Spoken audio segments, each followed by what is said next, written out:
만약 제가 당신에게 평온을 찾기 위한 당신의 모든 노력이 바로 당신이 평온을 얻지 못하는 이유라고 말한다면 어떻게 하시겠습니까? 이상하게 들리시나요? 이것이 바로 오늘 우리가 파헤칠 스토아 철학의 핵심적인 역설입니다. 대부분의 사람들은 행복과 평온을 얻기 위해 더 열심히, 더 치열하게 싸워야 한다고 믿습니다. 하지만 이런 생각이야말로 우리를 감정의 노예로 만드는 가장 큰 착각입니다. 이 영상은 고대 철학자들의 먼지 쌓인 이야기를 하려는 것이 아닙니다. 이것은 당신의 삶을 지배하는 운영체제를 업그레이드하기 위한 실전 가이드입니다. 오늘 이 1시간의 영상을 끝까지 시청하신다면 99%의 남성들은 평생 이해하지 못할 진실, 즉 애쓰지 않음으로써 더 강해지는 법을 깨닫게 될 것입니다. 시작하기 전에 댓글로 당신이 가장 통제하기 어려운 감정이 무엇인지 적어주십시오. 영상이 끝날 때쯤 당신은 그 답을 새로운 시각으로 보게 될 것입니다. 현대사회는 남성에게 끊임없이 더 많은 것을 요구합니다. 더 높은 성취, 더 많은 부, 더 강한 모습. 우리는 마치 멈추면 모든 것을 잃을 것처럼 끊임없이 달려가는 햄스터 쳇바퀴 위에 있습니다. 이 과정에서 우리는 외부의 모든 것을 통제하려 애씁니다. 직장에서의 평가, 타인의 시선, 심지어 주식시장의 변동까지. 하지만 우리가 더 많은 것을 통제하려고 할수록 우리는 역설적으로 더 무력감을 느낍니다. 우리의 에너지는 외부의 불확실한 것들에 의해 고갈되고 내면은 불안과 스트레스로 가득 차게 됩니다. 이것이 바로 감정의 노예가 되는 첫 단계입니다. 당신의 의지와 상관없이 외부 자극에 따라 기분이 롤러코스터를 타고 사소한 일에도 쉽게 평정심을 잃게 됩니다. 우리는 이 지긋지긋한 악순환의 고리를 끊어야 합니다.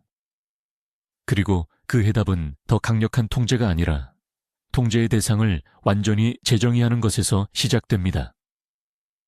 이것이 바로 스토아 철학이 현대 남성에게 제공하는 가장 강력한 무기입니다. 첫 번째 원칙, 통제의 환상을 파괴하라. 대부분의 남성들은 잘못된 전쟁터에서 싸우고 있습니다. 그들은 다른 사람의 생각, 예상치 못한 사건, 경제 상황 같은 통제 불가능한 것들을 바꾸려고 자신의 모든 정신적 에너지를 쏟아붓습니다. 이것은 마치 허리케인의 소리를 질러 경로를 바꾸려는 것과 같습니다. 어리석고 비효율적이며 결국 자기 자신만 지치게 만들 뿐입니다. 스토아 철학의 첫걸음은 이 무의미한 싸움을 즉시 중단하는 것입니다. 진정한 힘은 세상을 내 뜻대로 바꾸는 능력에서 나오는 것이 아닙니다. 그것은 세상이 내게 어떤 영향을 미칠지 스스로 선택하는 능력에서 나옵니다. 당신이 통제할 수 있는 유일한 것은 당신의 인식, 당신의 판단, 그리고 당신의 반응입니다. 이 세 가지 영역에 모든 노력을 집중할 때 당신은 비로소 외부 세계의 혼돈으로부터 자유로운 내면의 요새를 구축하기 시작합니다. 이것이 평온으로 가는 첫 번째 문입니다. 두 번째 원칙, 노력을 재정의하라. 우리는 노력이라는 단어를 오해하고 있습니다. 우리는 노력을 근육을 긴장시키고 이를 악물고 억지로 무언가를 밀어붙이는 행위로 생각합니다. 하지만 스토아 철학에서 말하는 진정한 노력은 그런 야만적인 힘이 아닙니다. 그것은 마치 숙련된 외과 의사의 손길과 같습니다. 불필요한 힘은 전혀 들어가지 않지만 모든 움직임은 극도로 정밀하고 집중되어 있습니다.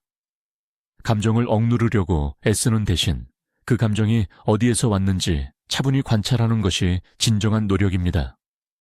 화가 날 때 소리를 지르는 대신 그 분노가 나의 어떤 잘못된 믿음에서 비롯되었는지 분석하는 것이 진정한 노력입니다. 힘으로 밀어붙이는 노력은 에너지를 소모시키지만 현명한 노력은 오히려 에너지를 보존하고 증폭시킵니다. 당신의 정신적 에너지를 무거운 바위를 미는데 사용하지 마십시오. 대신 물의 흐름을 바꾸는 작은 조약돌을 놓는데 사용하십시오. 그 작은 변화가 모든 것을 바꿀 것입니다. 세 번째 원칙, 현대적 통제의 이분법을 받아들여라.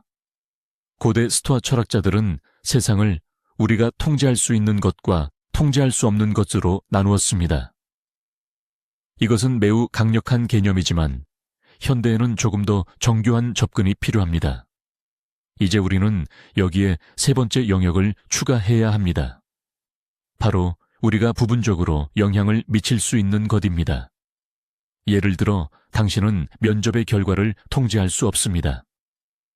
하지만 당신은 면접 준비에 최선을 다함으로써 합격 확률에 영향을 미칠 수 있습니다. 당신은 다른 사람의 평가를 통제할 수 없지만 당신의 행동을 통해 그들의 평가에 영향을 미칠 수 있습니다. 여기서 핵심은 영향과 통제를 혼동하지 않는 것입니다. 강한 남자는 자신이 영향을 미칠 수 있는 영역에서는 최선을 다합니다. 하지만 그 결과에 대해서는 집착하지 않습니다. 왜냐하면 결과는 궁극적으로 통제 불가능한 영역에 속한다는 것을 알기 때문입니다. 이 미묘한 차이를 이해하는 순간 당신은 불필요한 결과에 대한 불안감에서 해방될 것입니다. 네 번째 원칙, 아모르 파티는 패배주의가 아니다. 운명을 사랑하라는 아모르 파티의 개념은 종종 수동적인 체념이나 패배주의로 오해받습니다. 어쩔 수 없으니 그냥 받아들이자는 식의 나약한 태도로 여겨지곤 합니다. 하지만 이것은 진실과 정반대입니다. 아모르 파티는 현실을 가장 강력하게 활용하는 공격적인 전략입니다. 마치 유도 선수가 상대방의 힘을 역이용하여 상대를 맺히는 것과 같습니다. 당신에게 닥친 불행이나 역경을 단순히 견디는 것이 아니라 그것을 당신의 성장을 위한 최고의 연료로 활용하는 것입니다. 실직했습니까? 단순히 슬퍼하는 대신 새로운 경력을 탐색할 완벽한 기회로 삼으십시오. 관계가 끝났습니까? 고통에 머무는 대신 더 나은 나를 만들고 더 성숙한 관계를 준비하는 시간으로 만드십시오. 아모르 파티는 일어난 일을 좋아하는 척하는 것이 아닙니다. 일어난 일이 무엇이든 그것을 내게 이로운 방향으로 만들겠다고 선택하는 의지입니다. 다섯 번째 원칙, 부정적 시각화는 불안의 백신이다. 많은 자기계발서는 긍정적인 생각만을 강조합니다. 하지만 스토아 철학은 역설적으로 최악의 시나리오를 상상하라고 말합니다. 이를 프레메디타치오 말로룸이라고 합니다. 이것은 비관주의에 빠지라는 것이 아닙니다. 이것은 불안에 대한 예방접종을 하는 것과 같습니다. 당신이 가장 두려워하는 것은 무엇입시오? 직장을 잃는 것, 사랑하는 사람을 잃는 것, 공개적으로 망신을 당하는 것, 매일 아침 몇 분간 그 일이 실제로 일어났다고 생생하게 상상해 보십시오. 그리고 그 상황에서 당신이 어떻게 대처할 수 있을지 구체적으로 생각해 보십시오. 이 훈련을 반복하면 두 가지 놀라운 효과가 나타납니다. 첫째, 당신이 현재 가지고 있는 것들에 대해 깊이 감사하게 됩니다. 둘째, 최악의 상황에 대한 막연한 두려움이 구체적인 대응 계획으로 바뀌면서 불안감이 현저하게 줄어듭니다. 당신은 더 이상 미지의 공포에 떨지 않고 어떤 상황에도 대비된 강한 정신력을 갖게 됩니다. 여섯 번째 원칙, 감정은 데이터, 지배자가 아니다. 대부분의 사람들은 감정을 자신의 주인으로 섬깁니다. 슬픔이 찾아오면 무기력에 빠지고 분노가 치밀면 이성을 잃습니다.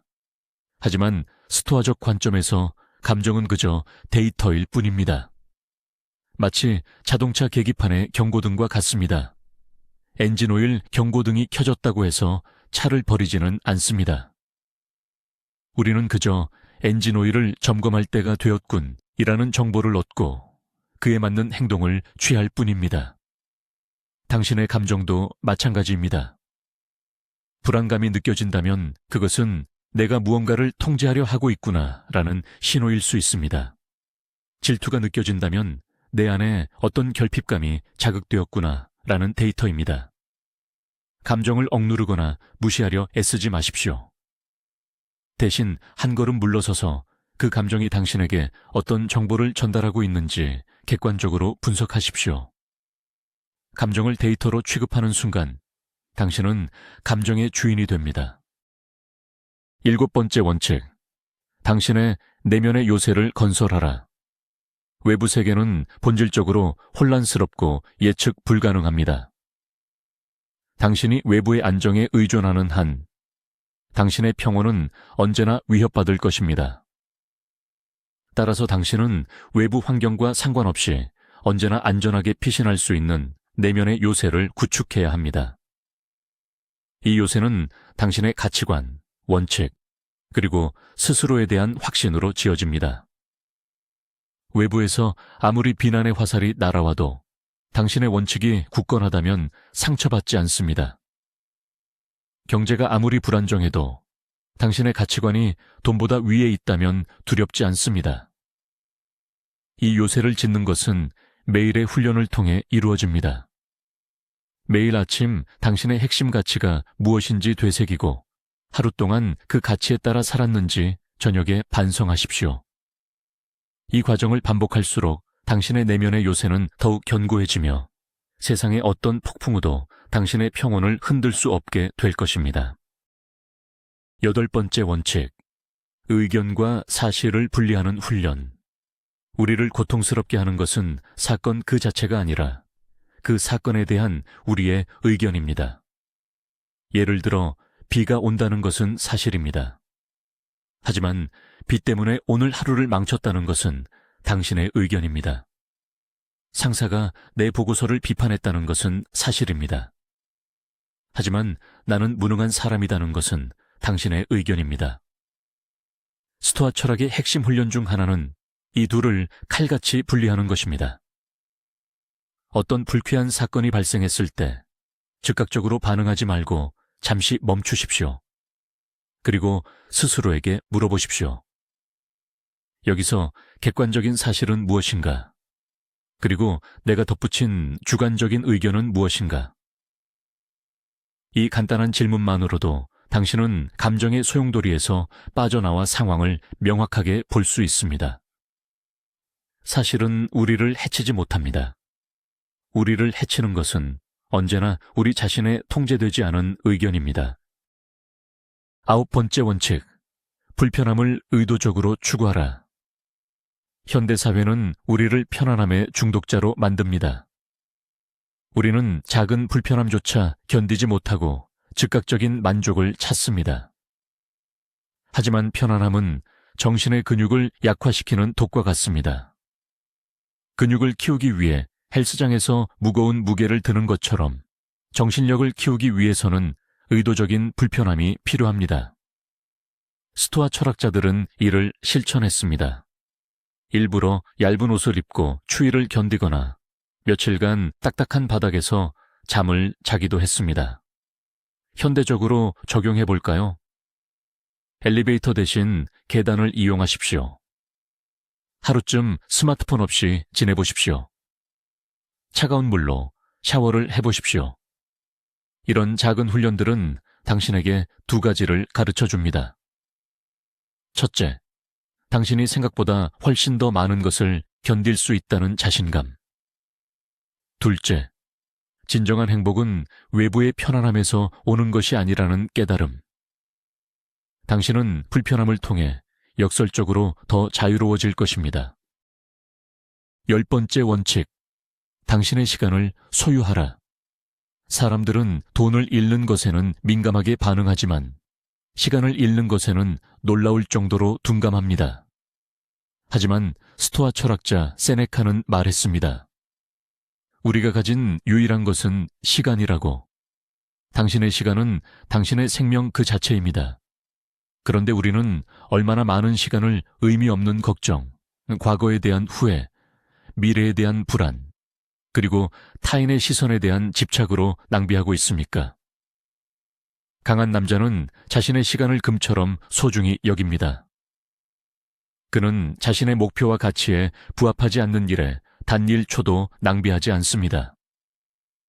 회의적인 태도로 모든 요청을 검토하고 아니오라고 말하는 것을 두려워하지 않습니다. 당신의 하루를 분석해 보십시오. 당신의 시간이 어디로 새고 있습니까? 그 구멍을 막으십시오. 당신의 시간을 온전히 소유할 때 당신은 비로소 당신 삶의 진정한 주인이 될 수 있습니다. 11번째 원칙, 관점의 전환이라는 초능력. 스토아 철학의 가장 강력한 도구 중 하나는 위에서 내려다보기 또는 관점의 전환입니다. 당신을 괴롭히는 문제가 있다면 잠시 눈을 감고 당신 자신을 우주에서 내려다보는 상상을 해보십시오. 당신은 거대한 지구의 작은 한 점에 불과하고 당신의 문제는 그보다 더 작은 먼지일 뿐입니다. 이 거대한 시공간 속에서 당신의 걱정이 얼마나 사소한지 깨닫게 됩니다. 혹은 시간적 관점을 바꿔보십시오. 지금의 이 고통이 10년 뒤에도 중요할까요? 100년 뒤에는 누가 기억이나 할까요? 이 훈련은 당신의 자아를 축소시키고 문제의 심각성을 객관적으로 보게 만듭니다. 이것은 문제를 회피하는 것이 아닙니다. 오히려 문제에 압도당하지 않고 그것을 해결할 수 있는 최적의 정신 상태를 만드는 가장 효과적인 방법입니다. 감정적 혼란 속에서 이 초능력을 사용할 수 있다면 당신은 언제나 평정심을 유지할 수 있습니다. 12번째 원칙, 미덕을 유일한 선으로 삼아라. 우리는 보통 부, 명예, 건강 같은 것들을 좋은 것이라고 생각합니다. 하지만 스토아 철학은 이것들을 좋지도 나쁘지도 않은 것, 즉 무관한 것들, 인디퍼런츠이라고 부릅니다.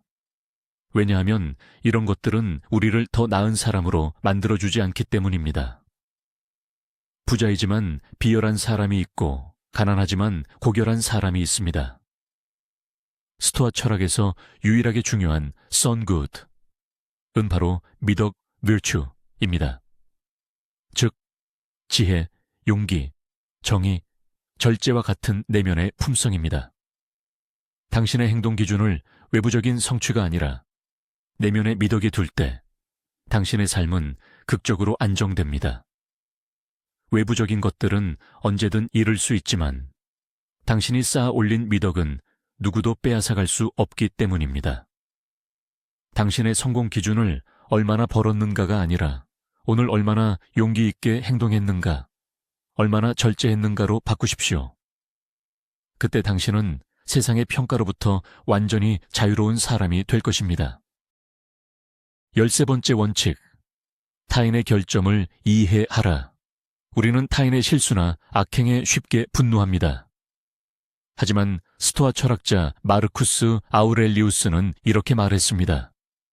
사람들은 무지 때문에 잘못을 저지른다. 즉, 그들이 더 나은 방법을 알았다면 그렇게 행동하지 않았을 것이라는 의미입니다. 이것은 그들의 행동을 정당화하는 것이 아닙니다. 다만 그들의 행동에 감정적으로 반응하는 대신 그것을 일종의 오류나 고장으로 이해하려는 시도입니다. 누군가 당신에게 무례하게 행동한다면 그가 악해서가 아니라 행복과 올바른 행동이 무엇인지 모르기 때문에 그렇게 행동한다고 생각해 보십시오. 이러한 관점은 당신의 분노를 동정심이나 연민으로 바꿔줍니다. 당신은 더 이상 그들의 행동에 상처받지 않고 그들의 무지에 휘둘리지 않는 평온함을 유지할 수 있습니다. 이것은 당신을 위한 이기적인 평화 유지 전략입니다. 14번째 원칙, 단순함 속에서 부를 찾아라. 우리는 더 많이 소유할수록 더 행복해질 것이라고 믿지만 현실은 정반대인 경우가 많습니다. 더 많은 소유물은 더 많은 걱정과 관리의 부담을 낳습니다. 자동차가 많아질수록 수리비와 보험료 걱정이 늘어나는 것과 같습니다. 스토아 철학은 물질적 소유를 경멸하지는 않지만 그것에 대한 의존을 경계합니다.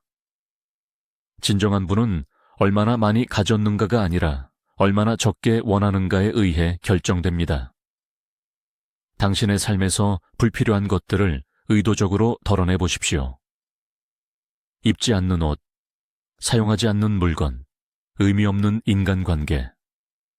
삶이 단순해질수록 당신의 정신은 더 명료해지고 정말로 중요한 것에 집중할 수 있는 에너지를 얻게 됩니다. 소유에서 오는 일시적인 쾌락 대신 부족함이 없는 상태에서 오는 지속적인 만족감을 추구하십시오. 그것이 진정한 부의 경지입니다. 15번째 원칙, 행동으로 철학을 증명하라. 스토아 철학은 책상에 앉아 사색하는 학문이 아닙니다. 그것은 매일의 삶 속에서 실천하는 삶의 기술입니다. 당신이 얼마나 많은 스토아 철학 책을 읽었는지는 중요하지 않습니다. 중요한 것은 당신이 어려운 상황에 닥쳤을 때 어떻게 행동하는가입니다. 모욕을 당했을 때 침착함을 유지하는가? 실패 앞에서 좌절하지 않고 교훈을 얻는가? 유혹 앞에서 절제력을 발휘하는가? 당신의 행동이 바로 당신의 철학입니다. 말로만 평온을 이야기하는 것은 아무 의미가 없습니다. 당신의 평온함은 당신의 행동을 통해 증명되어야 합니다. 매일 밤 잠자리에 들기 전 오늘 하루 스토아적 원칙에 따라 살았는지 스스로에게 질문하십시오. 어떤 부분에서 성공했고 어떤 부분에서 실패했습니까? 이 끊임없는 자기 성찰과 실천의 과정을 통해서만 철학은 당신의 피와 살이 될 것입니다. 16번째 원칙, 자연의 흐름에 순응하라. 자연에 따라 사는 것은 스토아 철학의 핵심 구호 중 하나입니다. 이것은 도시를 떠나 숲으로 들어가라는 의미가 아닙니다. 여기서 자연이란 우주의 질서, 즉 모든 것은 변하고 모든 것은 연결되어 있으며 우리가 모든 것을 통제할 수 없다는 근본적인 이치를 의미합니다. 자연의 흐름에 순응한다는 것은 강물을 거슬러 헤엄치려는 헛된 노력을 멈추고 대신 물의 흐름을 타고 목적지로 나아가는 것과 같습니다. 예기치 않은 변화가 생겼을 때 저항하고 분노하는 대신 이것이 지금 우주가 내게 제시하는 길이구나 라고 받아들이고 그 안에서 최선의 길을 찾는 것입니다. 이것은 당신의 의지를 포기하는 것이 아닙니다. 오히려 당신의 의지를 더 거대한 힘과 조화롭게 만들어 최소한의 저항으로 최대한의 결과를 얻는 현명한 전략입니다. 당신은 더 이상 세상과 싸우지 않고 세상과 함께 춤을 추게 될 것입니다. 17번째 원칙, 의무를 기쁨으로 바꿔라. 우리는 종종 의무라는 단어를 무겁고 하기 싫은 일로 여깁니다. 하지만 스토아 철학은 의무를 우리가 인간으로서 그리고 사회의 일원으로서 마땅히 해야 할 역할로 봅니다. 그리고 이 역할을 올바르게 수행하는 것 자체에서 기쁨과 의미를 찾으라고 말합니다. 당신이 아버지라면 좋은 아버지가 되는 것이 당신의 의무입니다. 당신이 직장인이라면 맡은 바 업무를 성실히 수행하는 것이 당신의 의무입니다. 이러한 의무들을 불평 없이 그리고 최선을 다해 수행할 때 당신은 외부적인 보상과 상관없이 내면의 만족감을 얻게 됩니다. 이것은 나는 하기 싫은 일을 억지로 한다는 피해자 의식에서 나는 나의 역할을 완벽하게 수행하고 있다는 행위자 의식으로의 전환입니다. 당신의 의무를 회피하지 마십시오. 그것을 당신의 미덕을 실현할 수 있는 최고의 무대로 만드십시오. 18번째 원칙, 죽음을 기억하고 삶을 사랑하라. 메멘토 모리, 메멘토 모리. 죽음을 기억하라는 말은 우울한 경고가 아닙니다. 이것은 삶을 가장 강렬하게 살기 위한 강력한 동기부여 도구입니다. 당신의 시간이 유한하다는 것을 매 순간 인식할 때 당신은 사소한 것들에 더 이상 시간을 낭비하지 않게 됩니다. 의미 없는 논쟁, 불필요한 원망, 막연한 두려움은 모두 죽음 앞에서 그 의미를 잃습니다. 당신은 오늘이 내 인생의 마지막 날이라면 나는 지금 이 일을 할 것인가? 라고 스스로에게 묻게 됩니다. 이 질문은 당신의 우선순위를 명확하게 하고 당신에게 정말로 중요한 것에 집중하게 만듭니다. 죽음을 기억하는 것은 삶을 비관하는 것이 아니라 오히려 지금 이 순간을 온전히 살아내고 매 순간을 감사하게 만드는 가장 효과적인 방법입니다. 당신은 죽음을 통해 역설적으로 가장 생생한 삶을 살게 될 것입니다. 19번째 원칙, 공동체의 일부임을 자각하라. 스토아 철학은 개인의 내면적 평온을 강조하지만 결코 이기적인 철학이 아닙니다. 스토아 철학자들은 인간을 거대한 유기체, 즉 인류라는 몸의 일부로 보았습니다. 따라서 다른 사람을 돕는 것은 단순히 이타적인 행위가 아니라 결국 자기 자신을 돕는 것과 같습니다. 손이 발을 돕는 것이 당연한 것처럼 말입니다. 당신이 가진 지혜와 힘을 다른 사람들을 위해 사용할 때 당신은 더 큰 목적의식을 느끼고 개인적인 고통에서 벗어날 수 있습니다. 당신의 문제를 넘어 더 큰 공동체의 문제에 기여할 때 당신의 자아는 확장되고 당신의 삶은 더 깊은 의미를 갖게 됩니다. 고립된 평온은 불완전합니다. 진정한 평온은 타인과의 연결과 기여를 통해 완성됩니다. 당신은 혼자가 아닙니다. 당신은 인류라는 위대한 이야기의 일부입니다. 20번째 원칙, 과정에 집중하고 결과는 신에게 맡겨라. 이것은 오늘 논의한 모든 원칙을 하나로 묶는 최종적인 태도입니다. 당신이 할 수 있는 모든 것을 다했다면, 즉 통제 가능한 영역에 최선을 다하고 미덕에 따라 행동했으며 의무를 다했다면 그 이후의 결과는 더 이상 당신의 영역이 아닙니다. 그것은 운명, 혹은 우주, 혹은 당신이 믿는 어떤 거대한 힘의 손에 달려 있습니다. 결과에 대한 집착을 완전히 내려놓을 때 당신은 비로소 진정한 평온을 경험하게 됩니다. 이것이 바로 애쓰지 않아도 평온해지는 역설의 최종 단계입니다. 당신의 노력은 과정에 집중되어야 하며 결과에 대한 불안으로부터는 완전히 자유로워져야 합니다. 잘 쏜 화살이 관역에 맞을지 바람에 날아갈지는 더 이상 궁수의 몫이 아닌 것과 같습니다. 당신은 당신의 역할을 다했습니다. 이제 편안히 그 결과를 받아들이십시오. 이것이 바로 스토아적 평온의 정수입니다. 오늘 우리는 기나긴 여정을 함께 했습니다. 우리는 평온을 얻기 위해 더 노력해야 한다는 세상의 거짓말을 간파했고, 진정한 힘은 통제할 수 없는 것들을 놓아버리는 데서 시작된다는 역설적 진실을 마주했습니다. 핵심은 이것입니다. 당신의 노력의 방향을 외부 세계에서 당신의 내면으로, 즉 당신의 판단과 반응으로 돌리십시오. 이것이 바로 상위 1%의 남성들이 무의식적으로 혹은 의식적으로 사용하는 사고 시스템입니다. 이제 당신은 그 설계도를 손에 쥐었습니다. 당신은 더 이상 외부 환경의 자극에 무기력하게 반응하는 노예가 아닙니다. 당신은 어떤 폭풍우 속에서도 흔들리지 않는 내면의 요새를 건설하는 건축가입니다. 당신의 귀중한 시간을 투자하여 이 지혜를 탐구한 것에 깊이 감사드립니다. 당신은 소수의 길을 선택했습니다. 이 영상이 당신에게 깊은 울림을 주었다면 채널을 구독하고 알림을 설정하여 이 여정을 계속 함께 해주십시오. 그리고 이 지혜가 필요하다고 생각되는 단 한 명의 친구에게 이 영상을 공유해 주십시오. 마지막으로 이제 댓글에 적어주십시오. 오늘 배운 원칙 중 당신이 내일 당장 당신의 삶에 적용할 단 한 가지는 무엇입니까? 당신의 대답을 기다리겠습니다.